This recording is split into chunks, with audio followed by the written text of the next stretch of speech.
राम प्रसाद चूल्हे पर एक बड़े से बर्तन में पीले मटर उबाल रहा है। आसपास मसालों के डिब्बे खुले हैं। वो बड़े ही मजेदार अंदाज में हाथ हिलाते हुए मसालों से बातें कर रहा है। अरे ओ जीरे भाई, तुम थोड़ा शांत रहा करो ना। तुम अगर ज्यादा उछलोगे तो ये धनिया बुरा मान जाएगा। आज कुलचे में वो स्वाद आना चाहिए कि गांव वाले खाएं और पेट पकड़कर हंसे, समझे कि नहीं? फूलमती झाड़ू लगाते हुए वहां आती है। राम प्रसाद को मसालों से बात करते देख अपना माथा पीट लेती है। हे भगवान, इंसानों से बात करना छोड़कर अब इन बेजुबान मसालों से पंचायत जोड़ ली है। क्या ये डिब्बे तुम्हें कोई जवाब देते हैं? घर में चावल खत्म हो गए। जरा उस खाली डिब्बे से भी दो बातें कर लो, शायद वो खुद ही भर जाए। अरे मेरी भोली फूलवती, खाना बनाना सिर्फ पेट भरने का काम थोड़ी है, ये तो रूह को खुश करने का काम है। इन मसालों को प्यार से बनाना पड़ता है, तभी तो ये अपनी खुशबू छोड़ते हैं। तुम मेरे इस हुनर को समझ नहीं पाओगी। मैं तुम्हारे हुनर को नहीं, तुम्हारी कमाई को देख रही हूँ। गांव में सब तुम्हारे मटर खाकर वाह वाह करते, लेकिन ठेले का गल्ला हमेशा खाली रहता है। कल फिर तुमने उस रामू के बच्चे को मुफ्त में खिला दिया ना। बेचारा बच्चा भूख से रो रहा था फूलवती। एक वक्त का खाना खिला देने से अपनी कोई जायदाद थोड़ी कम हो जाएगी। मेरा मटर खाकर इंसान की भूख, गुस्सा और दुख सब गायब हो जाना चाहिए। यही तो मेरा असली मुनाफा है।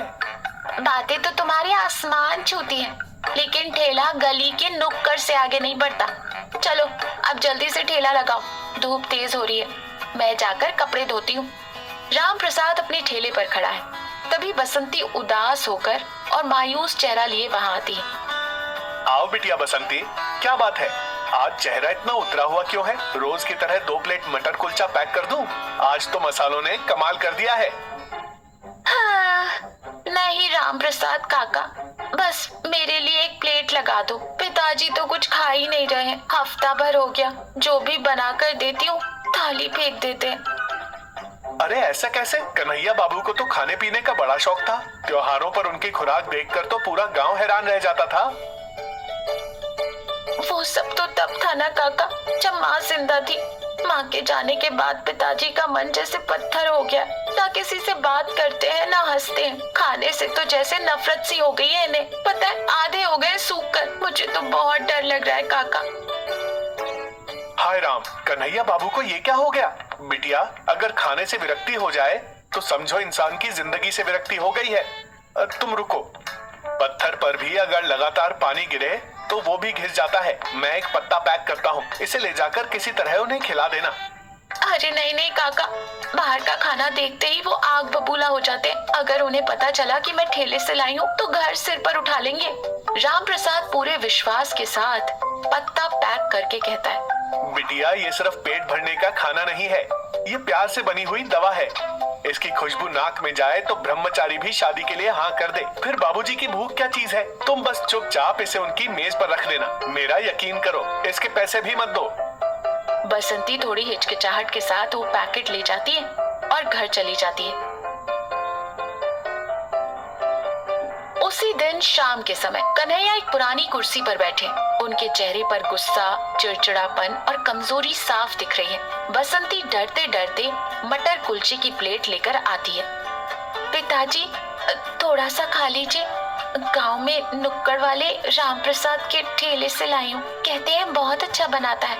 कन्हैया जोर से भड़क जाते, अपनी लाठी जमीन पर ठोकते हुए कहते, क्या कहा? सड़क पर बिकने वाला कूड़ा लाकर तू मुझे खिलाएगी? मैं कन्हैया हूँ, इस गांव का इज्जतदार आदमी। मैं उस ठेले वाले का खाना खाऊंगा? मैंने कहा ना मुझे भूख नहीं है, तो क्यों मेरी जान खा रही है? ले जा इसे यहाँ से। फंसेगने वाला खा लीजिए, खुशबू बहुत अच्छी आ रही है। आप ऐसे भूखे रहेंगे तो मैं कैसे जी पाऊंगी? मुझे नहीं खाना।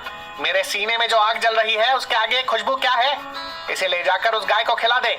बसंती रोते हुए प्लेट को पास रखी एक छोटी सी मेज पर छोड़ देती है और अंदर कमरे में चली जाती है। शाम से रात हो चुकी है, सब शांत है।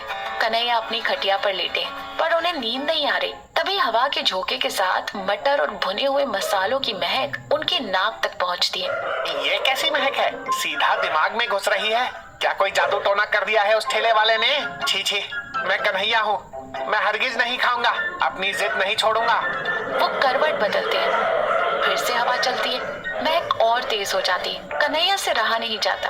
वो उठकर बैठ जाते हैं। पेट में जोरों की भूख महसूस होती है। वो मेज पर रखी प्लेट की तरफ देखते हैं। खुशबू तो कमबख्त बहुत जोरदार है।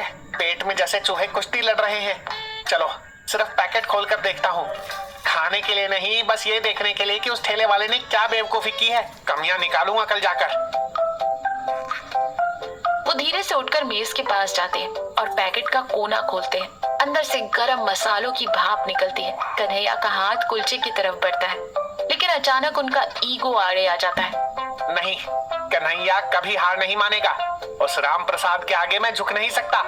अगली सुबह राम प्रसाद खुशी खुशी गुनगुनाते हुए अपना ठेला साफ कर रहा है। तभी कन्हैया अपनी लाठी ठक ठक करते हुए पूरे गुस्से में सीधे राम प्रसाद के ठेले की तरफ आते हैं। राम प्रसाद उन्हें देखकर थोड़ा हैरान होता है। वो हाथ जोड़कर कहता है, प्रणाम बाबूजी। अरे आज सूरज कहाँ से निकल आया? बरसों बाद आप इस तरफ आए हैं। देखिए, ये पीपल का पेड़ भी आपको देखकर पत्तों से तालियां बजा रहा है।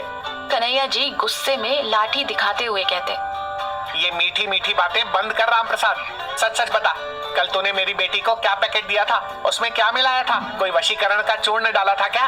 राम प्रसाद भोलापन दिखाते हुए कहता है, अरे बाबूजी, आप भी क्या बात करते हैं? मैं तो बस उबले हुए मटर, थोड़े प्याज, हरी मिर्च और अपनी पत्नी का गुस्सा शांत करने वाला नींबू का रस इस्तेमाल करता हूँ। यही तो मेरे हथियार हैं।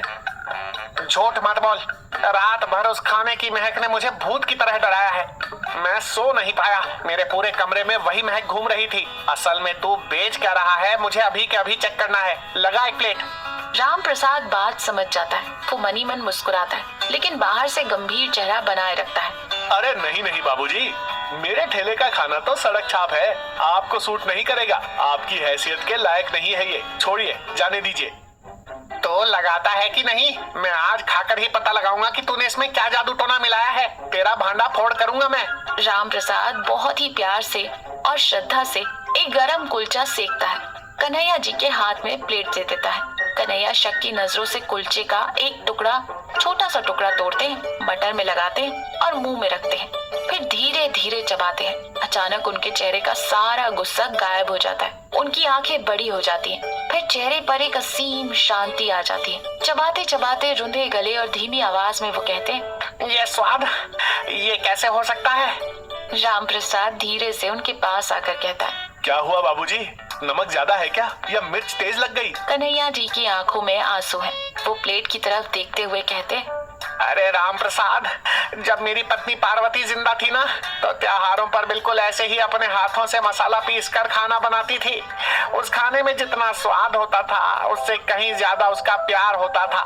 उसके जाने के बाद आज इतने सालों बाद मेरी जबान को वही स्वाद और वही प्यार मिला है। इसीलिए इसकी महक ने मुझे रात भर सोने नहीं दिया। कन्हैया अपनी लाठी जमीन पर रख देते हैं और दोनों हाथों से प्लेट पकड़कर किसी छोटे बच्चे की तरह बहुत ही चाव और मजे से खाने लगते हैं। उनकी आंखों से खुशी के आंसू गिर रहे हैं। राम प्रसाद उनको देखकर बहुत खुश, सुकून और शांति महसूस करता है। बाबूजी, मैंने अपनी घरवाली से कहा था कि खाना पेट के लिए नहीं, दिल के लिए होता है। उसने नहीं माना, पर आज आपने मेरी बात सच साबित कर दी। शाम का समय एक हफ्ते बाद। माहौल बहुत ही खुशनुमा है और शांत है। ठेले के पास एक लकड़ी के स्टूल पर कन्हैया बाबू बड़े आराम से टांग पर टांग रखे बैठे हैं। उनके हाथ में मटर की प्लेट है। अब उनके चेहरे पर कोई गुस्सा नहीं है, बल्कि एक सुकून भरी मुस्कान है। अरे वो राम प्रसाद, कल के मुकाबले आज तूने प्याज के टुकड़े थोड़े कम डाले हैं। देख ले, अपने पक्के ग्राहकों के साथ बेईमानी ठीक नहीं है। अरे बाबूजी, उम्र हो गई है आपकी, इसलिए पेट का थोड़ा ख्याल रखना पड़ता है। वैसे आप तो मेरे मसालों के पक्के गुलाम हो चुके हैं अब। बसंती और फूलमती आपस में बातें करते हुए कहती, राम प्रसाद काका, मुझे आज पता चला कि आप सिर्फ पेट ही नहीं, दिलों के भी डॉक्टर हैं। पिताजी अब रोज सुबह उठकर यही इंतजार करते हैं कि कब शाम हो और कब वो आपके ठेले पर आए। आपका मटर खाकर उनका सारा गुस्सा और जिद खत्म हो जाता है। अब घर में भी सबसे हंसकर ही बात करते हैं। क्या बताऊं बसंती बिटिया, इस आदमी के खाने का पागलपन ही ऐसा है। कल रात को भी नींद में बड़बड़ा रहा था, ए धनिया, तू नमक से लड़ाई मत कर।